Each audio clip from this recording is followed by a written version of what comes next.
உலகத்தின் இசை நகரம் எதுவென்று தெரியுமா? வாங்க பார்க்கலாம். இசையை விரும்பாத மனிதர்களே இல்லை. விலங்குகள் கூட இசைக்கு அடிபணிகிறதுன்னு தான் சொல்லணும். இன்னும் சொல்லப்போனால் பால் கறக்கும் போது கூட பால் கறப்பவன் பாட்டு பாடியே பாலை கறப்பான். அந்த மாடும் அவன் பாடும் வரை எதுவுமே செய்யாமல் அசையாமலும் அழகாக நின்று கொண்டிருக்கும். பிறந்த குழந்தைகளுக்கு கூட இசை என்றால் உயிர் அப்படின்னு சொல்லலாம். ஒரு பாட்டை போட்டு விட்டாலே போதும், அதாவது அழுகின்ற குழந்தை கூட வாய மூடும். அப்படிப்பட்ட இசையை உயிராக கொண்ட நகரம் எது என்று தெரியுமா? வாங்க பார்க்கலாம். ஆஸ்திரியாவின் தலைநகரான வியன்னா தான் உலகத்தின் இசை நகரமாக கருதப்படுகிறதா. பாரம்பரிய மற்றும் கலாச்சாரத்துடனான ஆழமான தொடர்பிற்கு பெயர் பெற்ற வியன்னா இசை சிறப்பின் உலகளாவிய மையமாக திகழ்கிறது.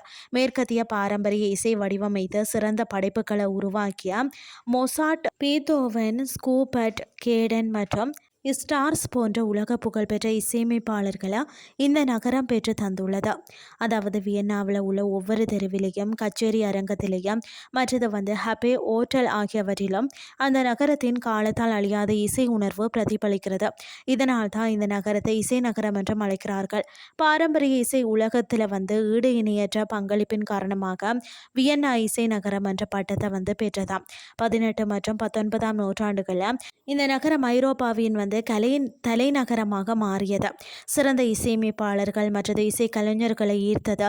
அதாவது பார்த்தீங்கன்னா, பிரம்மாண்டமான ஒபாரா கவுஸ்கள் மற்றது பாராட்டும் பார்வையாளர்களின் ஆதரவும் சேர்ந்து வியன்னாவை படைப்பாற்றலுக்கான சரியான சூழலாக மாற்றியது. வியன்னாவில் இசை என்பது அவர்களுடைய அன்றாட வாழ்க்கையின் ஒரு முக்கிய அங்கமாகவே திகழ்கிறது. இந்த நகரம் ஆண்டுதோறும் பார்த்தீங்கன்னா, சிம்போனிகள் மற்றது ஒபராக்கள் முதல் தெரு நிகழ்ச்சிகள் வரை ஆயிரக்கணக்கான இசை நிகழ்ச்சிகளை நடத்துகிறது. இந்த நகரத்தை பொறுத்தவரையில் இசை என்பது வெறும் பொழுதுபோக்கு மட்டுமல்ல, உலகம் முழுவதும் உள்ள மக்களை தொடர்ந்து ஊக்குவிக்கக்கூடிய ஒரு கலாச்சார பாரம்பரியமாகவும் இருக்கிறதா. இன்றும் வியன்னா இசைக்கான உலகளாவிய மையமாக தொடர்ந்து செலுத்தி வருகிறது. இந்த நகரம் ஒவ்வொரு ஆண்டும் 15,000க்கும் மேற்பட்ட இசை நிகழ்வுகளை நடத்துகிறதா. வியன்னாவில் உள்ள ஒவ்வொருவரின் இதயமும் இசையுடன் சேர்ந்து தான் துடிக்கிறது என்ற ஒரு உறுதியான கருத்து இன்றளவு நிலவுகிறது.